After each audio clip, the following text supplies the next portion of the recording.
All right, so let's jump into this, huh? Today we're looking at something I think a lot of people have trouble even talking about, persistent depression. Yeah. And, you sent over these excerpts from Cognitive Therapy for Chronic and Persistent Depression, and just looking through it even quickly, some pretty intense stuff in there. It is, and it's a condition that I think a lot of people, even those experiencing it, don't quite understand. A lot of people think it's just about the length of time that you've had symptoms, Right. but it's a lot more nuanced than that.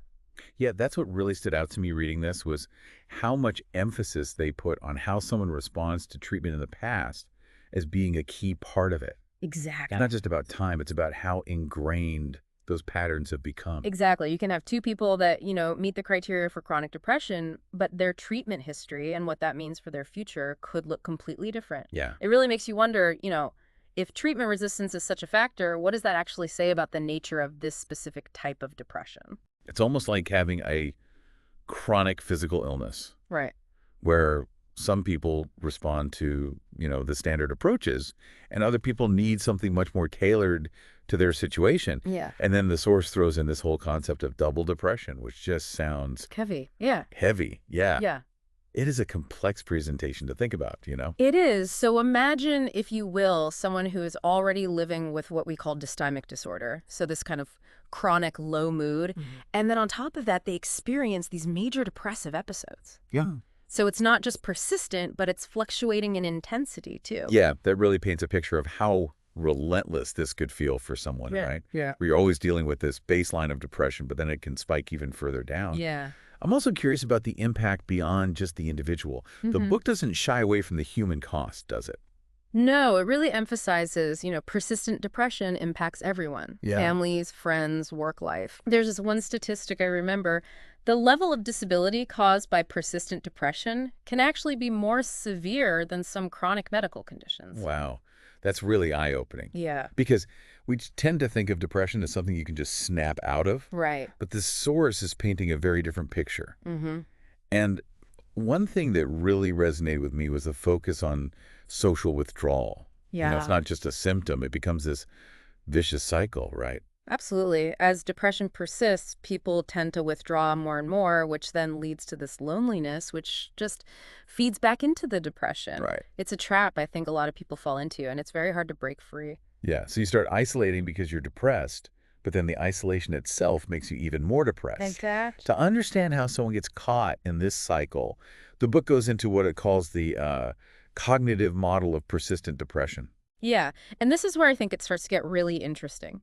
Because it's not just about feeling sad.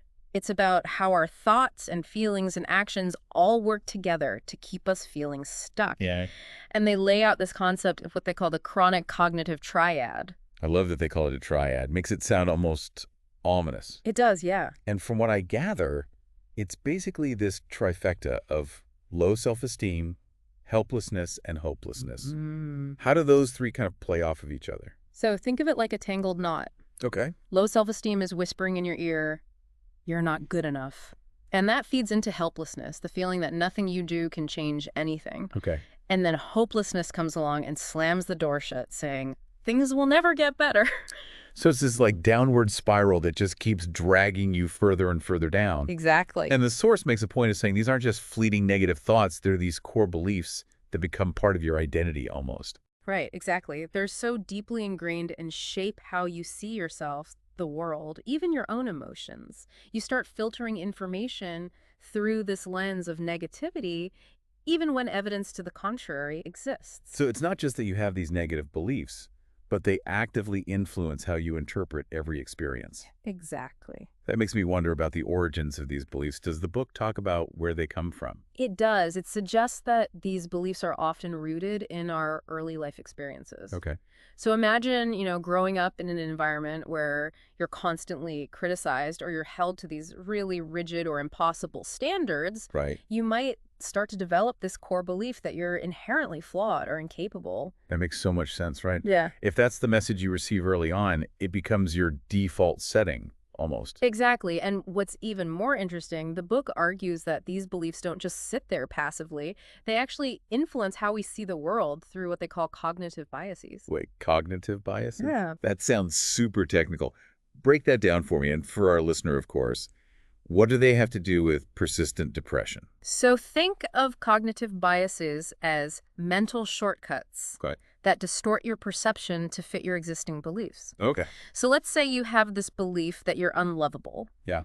A cognitive bias might cause you to dismiss a compliment as insincere, Right. or maybe interpret a friend canceling plans as a personal rejection, even if there's a legitimate reason. Oh, wow. So even though there might be evidence to the contrary, your belief is acting like a filter, only letting in information that confirms what you already think. Right, like you're wearing blinders. Yeah, exactly. It's like your brain is playing tricks on you, keeping you trapped in this negativity. Exactly. And then to cope with all of the distress caused by these distorted thoughts, Yeah. the book suggests we often turn to avoidance, Okay. both behavioral and cognitive. Okay. Avoidance I get, but what does cognitive avoidance look like? So cognitive avoidance is about suppressing thoughts, distracting yourself. Oh. Anything to avoid facing those feelings. So like trying to not think about something. Exactly. Pushing away memories of past failures, trying to force yourself to think happy thoughts.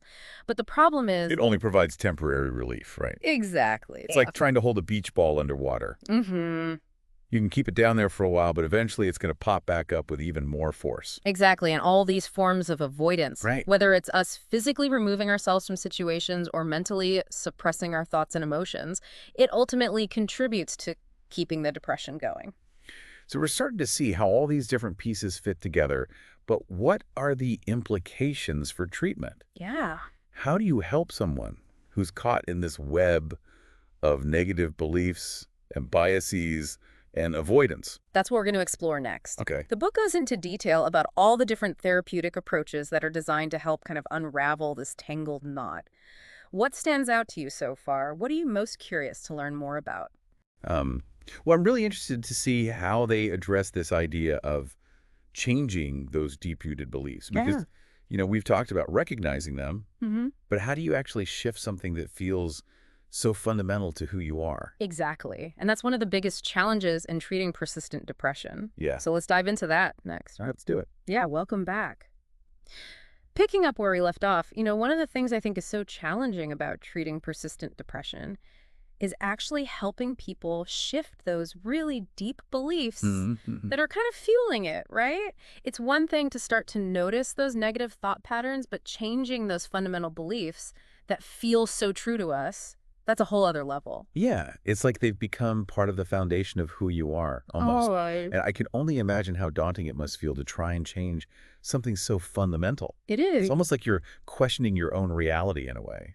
Exactly. The book even points out how, these beliefs have often been there so long that they're experienced as absolute truths, not just interpretations. So it really is like, imagine trying to uproot a huge oak tree that's been growing for decades. Yeah. You need a lot of persistence and the right tools. Well, thankfully, the book that we're looking at here does offer some guidance. It does. One thing that jumped out at me was this idea of helping people recognize that their beliefs are beliefs, not facts. Right. But how do you even begin to do that when they feel so unshakable? Well, that's the first hurdle, and the source suggests a few interesting strategies. One is to explore those early experiences Right. and see how those might have shaped our beliefs. Okay. Another is to understand beliefs as prejudices, Interesting. which can help us see how those beliefs might bias our thinking. And then finally, mapping out the vicious cycles that keep those beliefs so entrenched. Okay, let's unpack those a little bit. Yeah. Starting with early experiences, how does understanding our past help us see our present beliefs differently? Yeah. I mean, is this about blaming our parents or something? Not at all. It's really about recognizing that our beliefs, even the negative ones, didn't just come out of nowhere. Right. They were often shaped by specific events or circumstances in our past, especially during childhood when we're so impressionable. Oh, absolutely. Right. So, for example, if somebody grows up with a parent who is constantly criticizing them, they might internalize that and develop this core belief that they're inherently flawed or unworthy of love. Yeah, it becomes their normal. Exactly. And by kind of tracing that belief back to its roots, you can start to see it as a product of your environment. Right. Not an absolute truth about who you are. Okay. It's about gaining perspective Yeah. and recognizing that these beliefs are stories we tell ourselves, not facts carved in stone. That's such a powerful shift in thinking It is. because it makes you realize that you have more power than you thought to reshape those narratives. Exactly. The book also uses this really interesting analogy of understanding beliefs as prejudices. Hmm. I'm curious to hear more about that.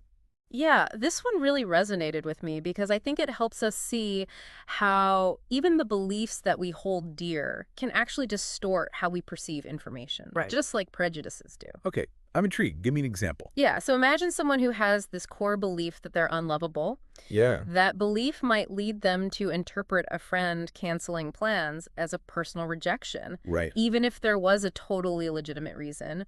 Or maybe they dismiss a compliment as being insincere because it doesn't fit with their belief. So even though there might be evidence to the contrary, their belief is acting like a filter, only letting in information that confirms that pre-existing idea. It's Exactly. like they're wearing those horse blinders that only let you see straight ahead. That's a great visual, yeah. And it really highlights how powerful these beliefs can be in shaping our reality. Right. But by recognizing them as prejudices, Yeah. we can start to question their validity and loosen their grip on how we perceive things. I like that. The book even talks about having therapists, walk through how a prejudice works in someone else's mind Oh, interesting. with their patient. Okay, so it's like holding up a mirror to those thought patterns so you can see them more clearly. Exactly. And the third strategy that you mentioned was mapping out these vicious cycles that maintain these beliefs. Yeah. And that reminds me of the hamster wheel analogy. It's all connected. Right, right. It Those does. negative thoughts Yeah. trigger the negative feelings, lead to avoidance, and then that just reinforces the original negative thoughts. It's a trap that just keeps people stuck. It is. So it's like you're identifying the gears that are keeping that hamster wheel spinning. Exactly. But by mapping it out, you can start to see where you might be able to intervene and break the cycle. Exactly. And that's where the real work begins, right? Recognizing those beliefs as beliefs is the first step, Right. but it's not enough. We have to actively work to actually modify them. All right, so let's get practical. What are some of the techniques that therapists use to help people actually change those deep-rooted beliefs that are contributing to their persistent depression? Ready for some action steps here. Let's get into that. So, welcome back to the final part of our deep dive on persistent depression. We've covered a lot of ground so far, from understanding those really deep beliefs that can contribute to this condition to exploring techniques that therapists might use to help people modify them. But what happens when therapy ends? How do you actually maintain that progress and prevent, those old patterns from creeping back in? Yeah, that's the million-dollar question, right? And it's something this book really emphasizes, is that it's not like you graduate from therapy and poof, you're cured. Right. The real work often begins after the formal sessions have ended. Yeah, it's like you've been training for a marathon and now you're finally running the race on your own. You've got the skills, you've got the stamina, but you still need to stay vigilant and keep practicing. Exactly. And with persistent depression, the risk of relapse can be pretty significant. Yeah. So it's really important to be proactive and have a solid plan in place. Right. The source talks a lot about developing what they call a relapse prevention plan.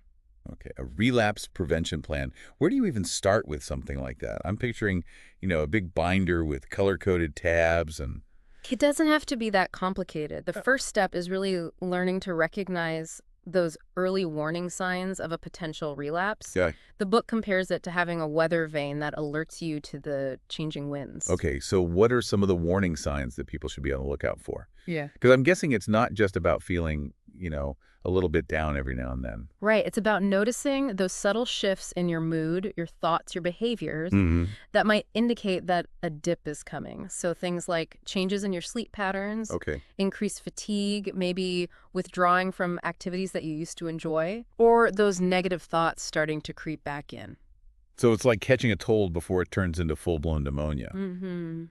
You want to address it early on before it really takes hold. Exactly. But what does that intervention look like? What are some of the tools that people can use to kind of navigate those tricky moments? Yeah, so the book really emphasizes having a personalized action plan in place. Okay. This is where you get to be creative and tack into what's worked for you in the past.